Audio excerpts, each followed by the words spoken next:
Coming up on today's show, I asked the question, is there a best place to play our video games?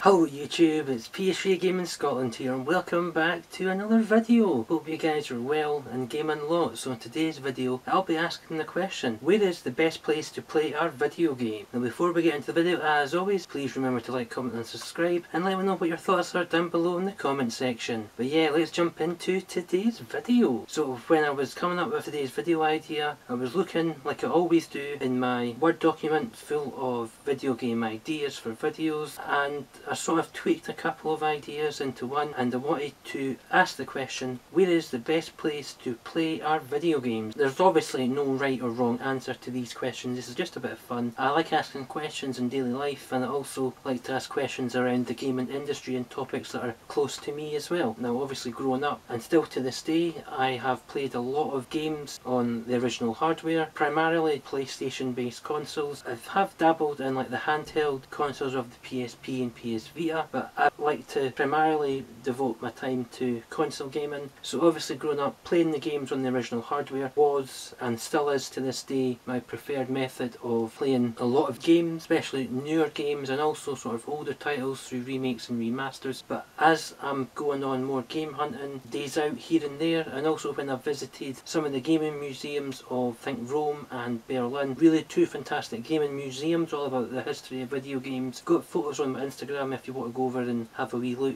Quite a lot of photos over there. I really enjoyed my time there, and yeah, I really recommend if you're in those areas, by all means go and visit. Tremendous if you are into your history, your video games and what have you. A lot of sort of interactive sort of exhibits as well. Fantastic. But what was also good about playing those sort of older sort of video games was the overall experience and a bit of nostalgia going back to the time when we used to play video games. Now obviously I'm talking about the PlayStation consoles primarily, but obviously the video game industry and is relatively new, but it has had a lot of consoles from sort of 1968 onwards to this current day. So obviously if you've got experience from playing older games and consoles on some of the older systems, by all means let me know what some of your favourite memories are and whether you prefer older or newer games and consoles below. But yeah, so as I was saying, playing games on the original hardware has been and probably will continue to be my preferred method, being a console gamer. I've had a lot of experiences and a lot of great times with friends and myself playing such games on the PlayStation, but recently obviously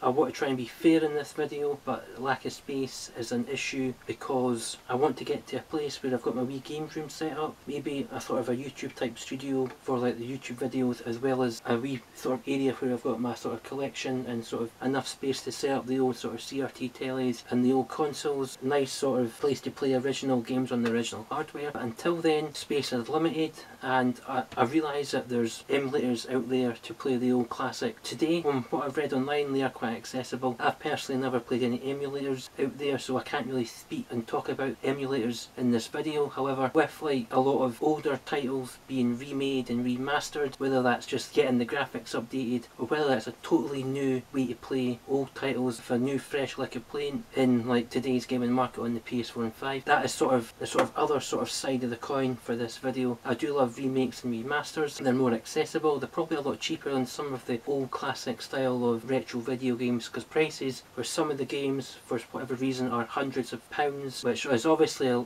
very pricey hobby to get into if you're trying to game hunt or trying to get complete collections for games. But that's never been something I've been interested in. I love my game hunting, don't get me wrong, but I always just try and get the games from my childhood first, or try and just focus on a certain number of consoles. So yeah, so the lack of space is what is sort of making me lean toward a sort of a modern day sort of way of playing games through console, like the remakes and remasters. One of my favourites is the Resident Evil 2 remake from I think 2019. That was my game of the year. Absolutely outstanding graphically, the attention to detail, and it was my first experience with a Resident Evil game. So I would say obviously budgets are important. Spend what you feel as though the game's worth. If you obviously want to fork out lots of money for really retro games in like mint complete in bulk condition, by all means do what you do, play the games you want to play, spend what you want to spend. But I would obviously advise budgeting is important, especially during this current climate. A lot of remakes and remasters do go down in price these days, and it's more accessible to access, especially if you have a PS4 and PS5. So I'm sort of leaning towards that side. I'm always going to be a console gamer at heart, and I'm always going to hopefully try and play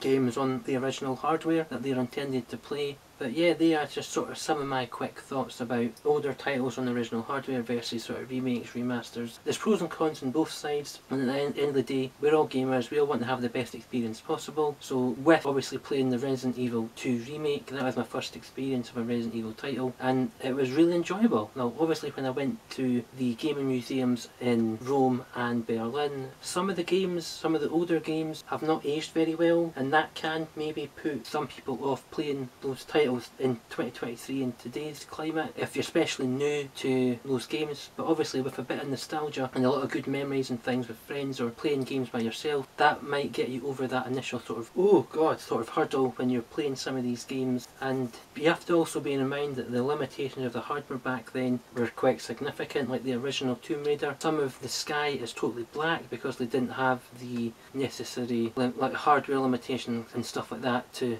not make the sky blue or what have you. It was black. I remember when you're facing that big T-Rex in the original Tomb Raider. But yeah, that was just one example. But yeah, these are just some of my sort of quick thoughts about original hardware versus newer sort of ways to play. At the end of the day, it comes down to you as a gamer, what you would like to experience, how would you like to experience your games. And yeah, at the end of the day, we're all about just having fun, enjoying gaming as it is as a hobby. And yeah, that is just some of my quick thoughts about original games on the original hardware and newer games. So yeah, let me know your thoughts below. That is the end of today's video. As always, thank you very much for watching. I've been PH Gaming Scotland, and I'll see you on another video. Thanks very much indeed, guys. Bye bye.